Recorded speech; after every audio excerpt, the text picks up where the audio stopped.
Dictation will start in 5 seconds. उपाध्यक्ष महोदय, वित्त मंत्री को देश की आर्थिक स्थिति और निर्धनता के संबंध में जितनी जानकारी प्राप्त होती है उतनी किसी अन्य मंत्री को संभव नहीं होती। बजट बनाते समय वैसे तो बजट में आय व्यय का ब्यौरा होता ही है, लेकिन मूल रूप में देश की आर्थिक नीतियों में किस प्रकार का परिवर्तन हो तथा किस मार्ग पर वह देश को चलाना चाहते हैं, सरकार का लक्ष्य क्या है, इन सब नीतियों का बजट में विवरण होता है।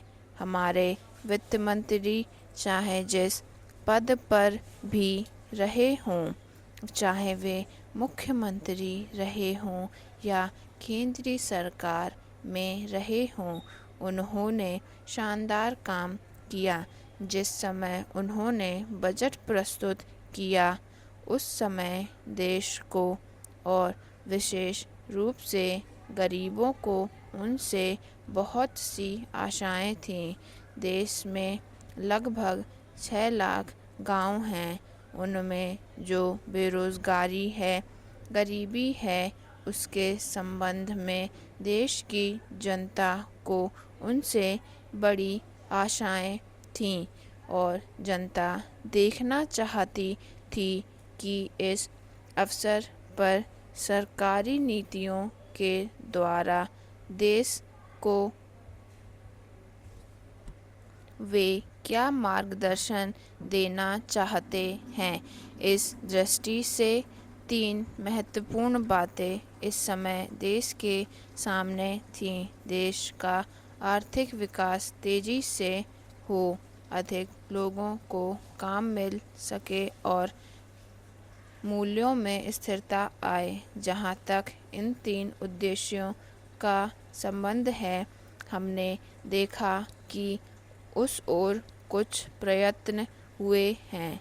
विशेष रूप से गरीबी हटाओ के संबंध में इस देश में जो चर्चा चल रही है, इस बजट में कुछ सीमा का तक उसका उल्लेख मिलता है, क्योंकि जितने भी प्रत्यक्ष कर लगे हैं वे ज़्यादातर धनी लोगों पर और विशेष रूप से शहर के लोगों पर लगाए गए हैं।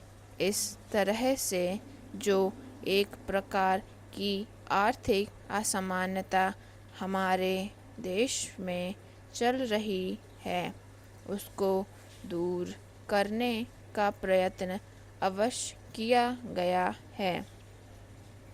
लगभग 5 दशक पूर्व जब हमारा देश स्वतंत्र हुआ था, उस समय देश में जितने सरकारी कर्मचारी थे वे ऐसा समझ बैठे कि अब तक देश में जिस तरह से अंग्रेज़ों का प्रशासन चल रहा था उस तरह से काम नहीं चलेगा, क्योंकि कांग्रेस के जो नए लोग आए थे वो मंत्री बने थे।